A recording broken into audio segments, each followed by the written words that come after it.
Peace, love, and respect, Black family. Peace, love, and respect, Black family. I'm so grateful to be here. I pray that you all are doing well. I pray that you all are doing awesomeness and greatness. We're here on another beautiful day. I'm in my backyard here in Miami Beach, Florida.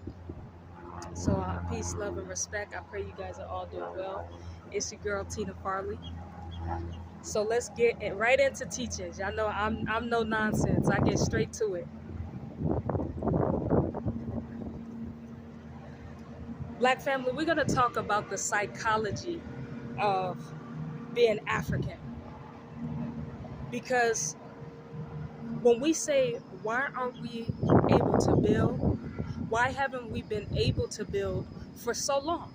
The last thing that we officially built, we could talk about the 50s, but let's talk about Tulsa, Oklahoma, 1921, right? Caucasians blew it up. They took it up out of here. That was one of the most sustainable, efficient places. And I think it was only there for, don't quote me just yet, because I'll come back with it. But I believe it was really only up for a good 9 months. It wasn't up for that long. But let me know, Black family, because you know I do a lot of learning. But that's what we all here to learn. But I believe it was up for 9, possibly 10 months. It was not up that long. You know what I'm saying? So that's 20, 30, 40, 50, 60, 70, 80, 90, 2000, 2010s. We in the 2020s. What's that? That's about 11 decades, 2 centuries that we haven't had a sustainable and efficient Black community. When you see me and I get on here, this is what I'm talking about. I'm always saying, Black family, we must come together and rebuild the Black community. And we have to do it together.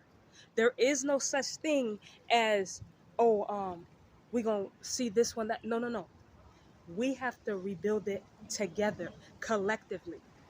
But I want to let you know, this is something that the ancestors gave me, of the reason why we have been unable for 11 decades, 2 centuries to rebuild the Black community. Number one is white supremacy. Everything that we have built, because our people have a multiculturalist mentality, they think building with their oppressors is going to get them somewhere further. You cannot build with the same people who do not share with you, who do not care for you, who do not love you, who do not want to build with you. They will not share anything with the people that they've been obliterating and exterminating. White supremacy will not share anything with the people that they've been obliterating and disintegrating and exterminating for over 400 years. So we need to get that through our thick skulls right then and there. This is why I always say all white people are racist. And this is something that we must know. You must know, Black family, that all white people are racist. They're not here for you. They're not going to build for you. They don't even care for what you're saying. They don't care for what you're doing, long as you're up under them. Number 2, psychology. Psychologically, we have not been operating as African people. And because we have not been operating as African people, we've been imitating our oppressors and trying to live like them. And this is the reason why they're able to shut you down at everything you do, because you have a mentality. You have Black people there start a organization, and then they get weak and discouraged, and then what you do is you okay, let me go get some government money. The government has set every system to take you out. I need you to know that. The government has set every system, black family, to take you out. Why would they help you? Because once they get in, because you psychologically you don't operate like an African, psychologically you don't understand your blackness. Once they get in, they're going to set it as the LGBTQ. They're going to set it for the white women's right. So they're going to set it for all of the immigrants. And guess what happens to the African? Nowhere to be found. You will be last on the list. You don't let them into your organization. You need to utilize prejudice. You need to utilize prejudice. Everyone else is very prejudiced towards us. Everybody else is very systemic with us. Why aren't we with them? Psychologically, how do we change this deficiency to efficiency? How do we change this psychological deficiency to efficiency? The way we change it is we got to understand how we operate as African people. Once we start there, then we're able to shift, shape, and mold. We're able to reconstruct, reform, and remold our psyche. Because it's one thing you look like an African, but it's a whole nother thing if you act like a European. So you look like an African, but you think, walk, and talk like a European. You're not going to make it. You're not going to make it, and you ain't been making it. We have not had sustainability. We have not had stability. We have not had efficiency as a people. You can't name one black community that has been effectively, efficiently, and sustainability here on this earth. Especially in America. You may have some in Africa. I could believe that for all my Africans. I got my South Africans watching. Shout out to my South Africans. I got my African Indians. I see y'all watching. I want to shout out to New York, all my New York Africans. I see y'all definitely watching. Philadelphia Africans, and of course I'm LA native, so my LA Africans, y'all definitely been watching. So I'm definitely grateful to you guys for watching, raising the consciousness of black people. And that's why I'm here today. I'm here to talk about why haven't we been able to efficiently, effectively, and sustainability, have that sustainability in the black community. Because it's one thing we can say, oh, we want to be segregated. It's one thing we can say, we need black communities. We need these 5 essentials. We need schools, banks, hospitals, grocery stores, and distributions. But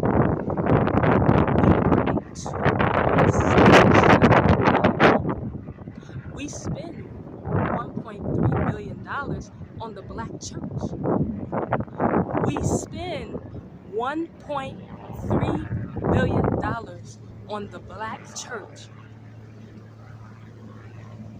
So we are not a poor people. We are not a poor people. We have been psychologically damaged to think, walk, talk, eat, teach, read like our oppressors. You got to kill the cracker within the nigger. Because if you do not, you're going to always operate at the lowest chakra. You're going to always operate at the lowest chakra. This is another reason why I'm very precise on our men. Black men, I love you with everything. I was raised by an amazing black man. Rest in peace to Farley.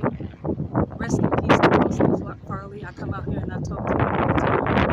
He was a leader. He was a very intelligent man. That's the reason why I'm a very intelligent woman, because I got a lot of my game from a black man who he didn't play. So I was in the household with a black man that walked and talked and spoke like an alpha black man. told me I could do anything I wanted to. He told me I could be an astronaut. He told me I could be a doctor. He was saying stuff like that. He told me I was going to be a multi-billionaire. I was 10. I didn't even know what a multi-billionaire was. You see what I'm saying? So black men, reason why I be on you so hard is because you are needed in the community. I get on black women, you are needed in the community. Because together we need to teach our black children. That's the full circle. Right now, we don't have the full circle. Psychologically, we're running around depressed and oppressed people. Which gets me to number 3. Number 3, oppression. Number 1, white supremacy. Number 2, psychology. Number 3, oppression. We are a physically, mentally, spiritually, emotionally, financially, sexually oppressed people. I don't care how many businesses you own, you got nothing but white folks in there. I don't care what you're doing on your daily basis and what you think you're teaching, you sleep with white people. I don't care the organization that you built, you're accepting white people's money. I'm not telling you to hate white people, as the Africans hate. We believe everyone is one. But they don't see us as one with them. They don't share power, black family. They do not share power at all. If we took all of that wanting to share and friendship and all of that and poured it into us as black people to build it, man, we would be at the top. Black family, there is no black man that can tell you that he is consciously capable, that he is consciously risen, and that he has knocked every one of his psychological oppression and he's holding hands with a white woman. He's holding hands with a white woman. He lied to you. He's oppressed. He's psychologically, physically, mentally, spiritually oppressed and defeated. Black family, any black woman that say, oh, I be meditating and go to this level of consciousness and our kids is by Asians and a white man, she's out meditating with an Asian and a white man, sleeping with them, she lied to you. She is a spiritually, physically, and psychologically defeated Negro. Stop believing in this stuff. Stop believing in this stuff. You'll dissect every word that I say, but you will listen to everything a coon says. Coons are not for you. Black family, coons are not for you. They work with the white power structure to oppress you. And even though they are oppressed, they believe that if they take you out, that they can get a seat at the table with their oppressors. White people don't share power with the people that they've been disintegrating and obliterating for 400 years. White people don't share power with the people that they can special educate, miseducate, and incarcerate. Why would they share power with you when they can lock you up? Why would they share power with you when they can shoot you in the back and all you're going to do is pray? Why would they share power with you and the most thing you want to do is sleep with them? Oppressed.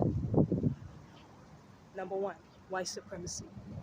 They take you out because they know you got a multicultural mentality. Number 2, psychologically. You can look like an African, but if your mentality is not like an African, if you don't psychologically understand that you are an African, you're a black person with a white person. Number 3, oppression.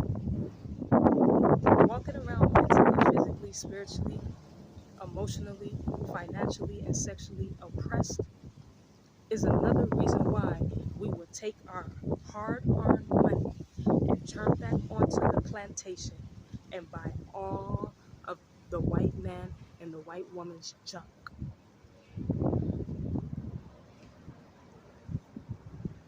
Number 4, perception. Your perception. Your perception is that if you laugh and sniggle and giggle with your oppressor, that they're going to just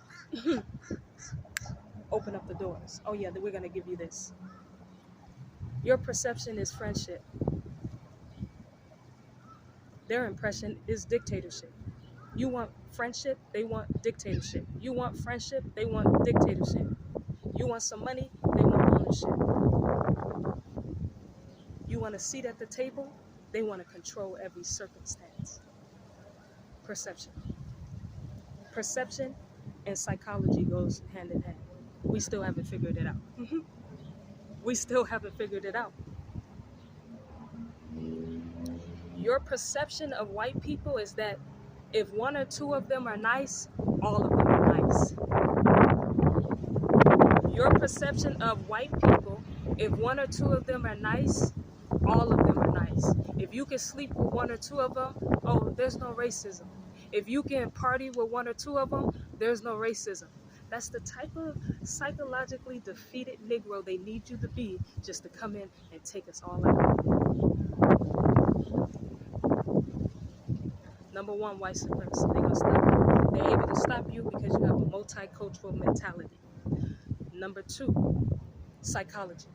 You can look like an African, but if you do not think and understand and are aware and consciously knowing who you are, you'll do all the same things of your oppressor.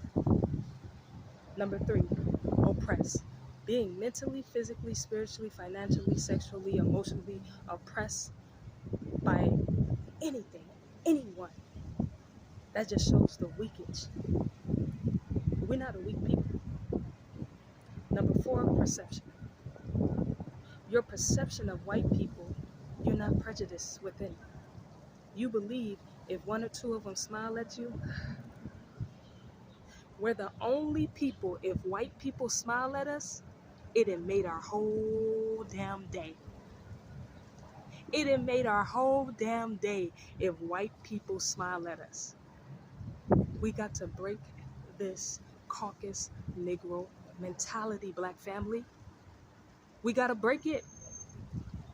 We are the only people, if a white person smiles at us, it had made our whole entire day. I'd have met numerous Negroes that say, oh yeah, it was this white king that smiled at me, and now I'm able to just live my life now. Are you serious? Are you serious? You can't be serious. We can't live our life like that. We cannot live our life like that. Number five, the last one. Prejudice. Prejudice. We are so multicultural that we don't have no prejudice. Everyone else is prejudiced towards us. Everyone else practices prejudice towards us. And I'm not preaching nothing of hate. I'm preaching that with all of the things that white people have done to us, we should be prejudiced. You should be very, very wary when these crackers come towards you.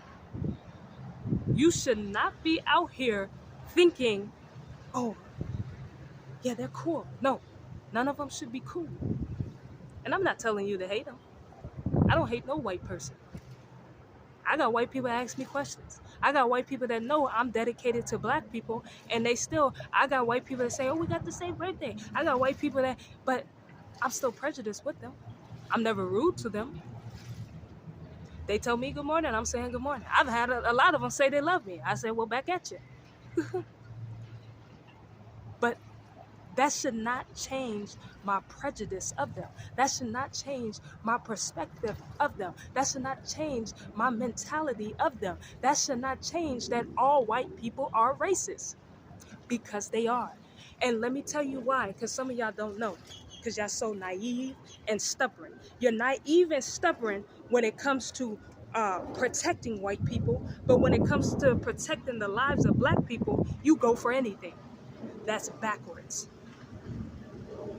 All white people are racist, not because all of them hate you, not because all of them actually are going to come out and do something to you. All white people are racist because all white people understand to keep white supremacy in position of power. That's why they're in your schools. That's why they're in your health centers. That's why they're in the housing, because they understand we must, by any means necessary, keep white supremacy in position of power. Your poor white friends, they understand that.